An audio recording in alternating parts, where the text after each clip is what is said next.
2021 is wrapping up and we're going to a new year. So here's why you should create a resolution list and why it's going to help you become a better creative. Let's get into it.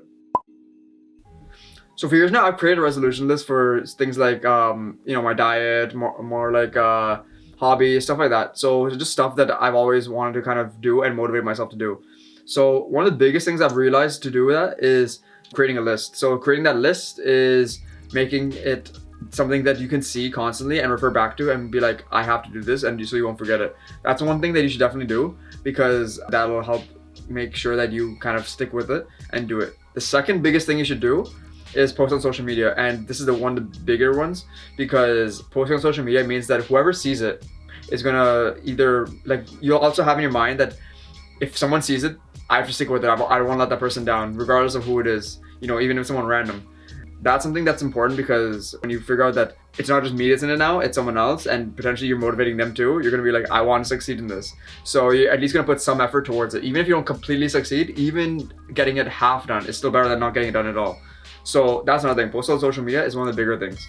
The last thing I would say to do is make it seem realistic. So kind of shoot low and make it seem like it's more attainable. So for example, for me, at this time, I'm like maybe 80 followers on TikTok. I want to get to maybe at least 200 this year.